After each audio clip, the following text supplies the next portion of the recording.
Welcome to the Autism and Neurodiversity Podcast. We're here to bring you helpful information from leading experts and give you effective tools and support. I'm Jason Grigla, a licensed counselor and founder of Techie for Life, a specialized mentoring program for neurodiverse young adults.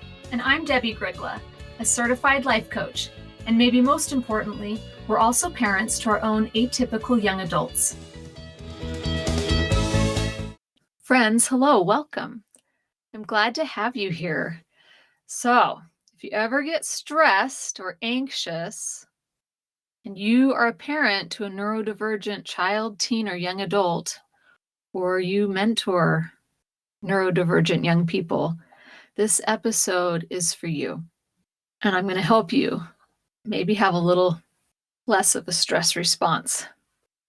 So, there are a lot of stressors in parenting a neurodivergent young person. Okay, I see a lot of parents that are stressed out and anxious. And if we take a look at it, parenting a child, a teen or young adult who is neurodivergent, who doesn't fit into the typical developmental path, trying to survive and make it in a world that's set up for neurotypical people by neurotypical people, it can feel really demanding. Okay, these young people that are neurodivergent often need extra supports. They don't do well in the same settings that other neurotypical kids do well in. They don't do well with the expectations and demands that are placed on our kids because their brains don't maybe have the same executive functioning or organizational or emotional development and capacity as their neurotypical peers. And when our kids, teens, or young adults aren't meeting the societal expectations that are being placed on them or placed on us as parents, right? It's real easy to get worried about that and feel really stressed. And if you've been looking for behavioral compliance, which is often how success is measured in society, someone that's compliant in their behavior, that follows the rules, that does things the way that it's been set out to be done, that sits in their seat and they're quiet and they don't talk to their neighbor and they do all their homework and they turn it in on time and they get, perfect grades on it, and they always behave appropriately on the playground, and they hit all of the developmental milestones right on time or exceed them, right? If they're not fitting that, if we're focused on behavioral compliance, instead of actually just supporting development for each child, teen, or young adult where they're at developmentally, it's easy to get really stressed out about that and be really anxious and think something has gone wrong here. And there is a lot of bad advice, unhelpful support, misinformed people that work with neurodivergent populations. They actually don't understand development. They don't understand the brain. They see and interpret certain behaviors as bad behaviors instead of signs that a child is stressed or is not capable of what they're being expected to do, that they haven't developed to the point to be able to do that like their peers. I mean, there's some junk out there, and there's people meaning well, but just really don't understand what's going on, and they maybe have the wrong lens that they're viewing a child. That may be you. Maybe you're looking at your kiddo and thinking they shouldn't be behaving that way, when if they have a neurodivergent brain, they are behaving exactly how they should be behaving. Or maybe you've got a child, teen, or young adult that's neurodivergent that has been able to mask and sort of fake their way through and look like they're being behaviorally compliant, look like they're a little bit typical, and then things get harder and harder and they can't keep that mask on. They can't keep up the game and they have a meltdown or they break down. They get super overwhelmed. They start to have serious mental health issues, anxiety, depression, suicidal ideation, major OCD. Like some of these mental health things come out. We see it at our school, Techie for Life, where we work and mentor neurodivergent young adults in their next steps of their adulting process. A lot of them come with some pretty severe mental health issues as a result of being a neurodivergent in a neurotypical world, and how they get treated and then what they make that mean about themselves, and the shame and the hurts and the sort of comparisons and feeling like a failure. And we have to do a lot of work to move through that and then support them. So maybe you're in that space where you've got a kiddo that's crashed, like that things have unraveled and you realize they really weren't as capable or developed as you thought they were, or in the way that you thought they had. And so from those kinds of events and the kinds of things that we're dealing with as parents and professionals, there's a lot of stressors there, right? We can get really stressed and anxious. And when you've had a crash, maybe you've had a kid that's had a total breakdown, had to go to the hospital and go to a psych ward, or maybe they've had to go get treatment, or they've completely shut down, have school refusal, and now you're like, what do we do? When we have those kinds of events, it can kind of really change us, almost create like a PTSD response. We're waiting for the next crash or the next emergency, the next crises. And so we get into this space of like being just constantly stressed, constantly anxious as parents. And it's not a fun place. It's not a fun way to be, right? It's not our most effective parenting does not happen when we're stressed and anxious. And so I want to talk about that today, because you do not have to continue being stressed and anxious and parenting from a stressed and anxious state of mind. So one of the things that I want to point out, if you can identify with this, is when we have a lot of stressors or we have a lot of pressure on ourselves as parents, if we have a lot of frustration with the process of raising our neurodivergent young person, because there is a lot. It's hard to get good support. It's hard to understand. You feel all alone. People judge, right? All that stuff going on. It's really easy to get used to being stressed, okay? And to the point of getting actually comfortable. Like we're so used to being stressed that that's what we know. And that's kind of the comfortable, well-worn path that we are on. We're just stressed, and that's what we know. That's what we do. We're totally miserable in it, but it's very, very familiar. And we start to develop beliefs that we have a whole lot of evidence for. It's hard. I just want my kid to be happy. My kid is struggling and shouldn't be, and that's bad. Nobody understands. I have to do everything. Another one I hear, nothing works, nothing helps. Nobody helps. People don't understand. Or my kid is hard. Or I just need to be more consistent with punishments and rewards. And maybe if I do it better and harder, then my kid will learn. That would be from a behavioral compliance model. Or maybe you believe that your kid isn't okay, that everything's going wrong. And then the brain just it's like this, some version of like, everything's going wrong and we're all going to die. And we're just always in this stress state of like, oh no, when's the next shoe going to drop? Like what's the next thing? And we're just in this stress state. And there's lots and lots of other thoughts that I haven't mentioned, right? That seem really true, but they don't serve us or help us parent better. Thoughts that generate a lot of stress for us have us showing up in a way as a parent that doesn't serve us. I mean, think about how you parent when you feel stressed.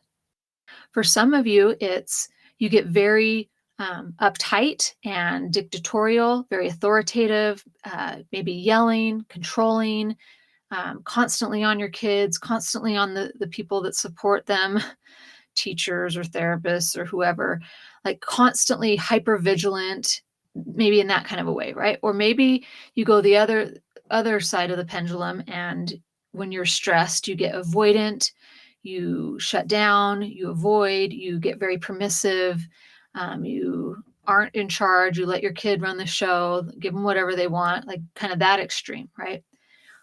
When we're stressed and anxious, we are not showing up as the parent that we want to be and know that we could be. And so I want to explain something that happens, because it's this subconscious kind of thing that goes on, and a lot of us don't realize it. And once I understood this, it was a game changer for me. So when we're in a stress state, whether it's just the whole time we've been raising this kiddo, we're stressed because of all the demands and challenges with it, or if it's because it's just really gotten to be a crisis place. And then from then on, we kind of go into this stress state. Either way, when we've experienced a lot of stress and we're kind of in that, our bodies, our minds, we kind of get stuck in it. So I want to use the analogy of autopilot. So right now I drive a Honda Pilot, a 2021 Honda Pilot. I love it. It's a smaller SUV, but still roomy in all three benches, like the front seats, the middle, and then the back seats. So it's all pretty roomy, and it's just been a great vehicle. And it has cruise control, and very easy to just push that button, set cruise control, and you go, right? And then it's got like sensors that if someone's in front of me, it'll slow me down automatically so that I don't get too close to the car in front of me. And then if that car moves, it'll like speed me right back up so that I get to that cruise control set point. And that's where it wants to be, right? So it might adjust faster or slower based on, different factors, outside factors, but it like gets me into that set point that I set it on. And we've got a freeway by our house. I take the freeway into town, and we can go 80 miles an hour on that freeway. That's the speed limit. So I actually probably go a little above that. But it's a cruising speed, and it gets me where I want to go. It's very effective. I love that I can just jump on the freeway and be into town quickly and go on with things, right? So what happens is that we all kind of have an emotional cruise control in our brains, in our bodies. And we kind of get used to, like, if there's an emotion you've been experiencing a lot of, your body your brain, your body, you sort of get set to that point. So if stress is where you're set, your body just kind of sits on that stress. Like, we do life at a stress speed. Okay. And it doesn't matter. Like, we think it's because our kid is hard or our life is hard or the world is hard. But what's really happened is that we get stuck on that stress setting. And we just get used to that setting. And, we may experience periods of maybe less external stressors on us, and we won't feel as stressed. But then we're so used to being stressed that we will do things and create an environment where we are back to what our normal stress level is. It's this crazy thing that we do. And sometimes we'll get more stressed than normal. And that feels wrong. So then we will work really hard to get things back to the normal level of stress that we're used to. And we have this like set point. And because that's what we're familiar with, right? That's what we're kind of set on, right? So, because that's what we know how to do. That's where we're at. And just what's so familiar and comfortable. Even though we might be absolutely miserable in that stress set point, that is what feels comfortable. That's what we do. There's like neural pathways and thoughts, and that just are geared towards that setting. And so our body, our mind, we will like adjust life to stay at a certain level of like stress or anxiety or exchange whatever emotion it is for you, that we will keep ourselves there. If you don't like the emotion that your internal cruise control is set at, and you don't like how you parent from that set point, there is a way to reset your internal emotional cruise control to emotions that serve you better. But here's the thing. It requires you to not be comfortable. It requires you to feel uncomfortable and even off, like a little bit off kilter. It requires a willingness to loosen your grip on old patterns, beliefs, and familiar emotions. Okay, your familiar emotional speed that you're set at. And it requires you to actually try on new beliefs, new patterns, and more helpful emotional set points. So I want you to consider, what if it were possible to have the same neurodivergent child, teen, or young adult with all the same struggles and challenges and disabilities and lack of supports or high support needs, etc., and not feel stressed and anxious? all the time. To actually feel maybe peace or love or confidence or even joy. Same life that you have right now, but to actually feel confidence in your life instead of stress and anxiety as you do life. Imagine how you would show up as a parent and mentor differently if your emotional cruise control were set to confidence instead of stress. Same kid, same problems, cruising at a confidence set point. I promise you that this is available to you. It doesn't mean that you won't drop into stress and anxiety sometimes, but it will feel so uncomfortable that your internal cruise control settings will correct and bump you back into confidence where your new comfort spot is, okay? But doing the work to adjust your emotional cruise control settings is super uncomfortable, okay? But it is so worth it. It's what I coach our TFL students on, many of who they get comfortably stuck in a stressed, overwhelmed state, and they cannot take steps to move forward. They can't take those next steps that they want to take in their adulting process because they're so just stressed and uncomfortable, and that's all they know, and they're comfortable there, even though they're completely miserable, okay? And it's what I coach parents on. You get stuck in that stressed, anxious parenting state, and you don't know how to get out of it. I'm not going to sugarcoat this. It is work, but it's so much more work not to do it. I know because I've lived it myself. I've been that constantly stressed and anxious mom.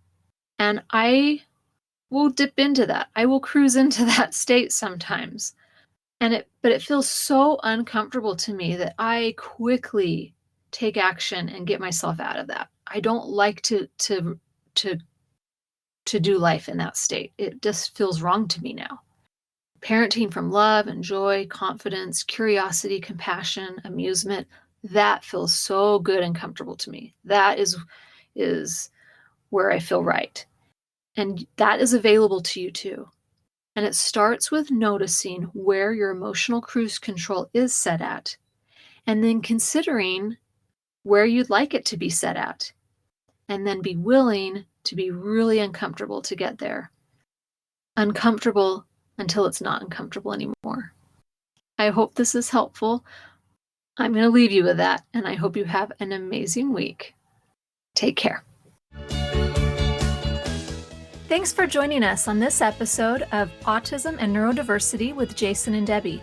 If you want to learn more about our work, come visit us at jasondebbie.com. That's JASONDEBBIE.com.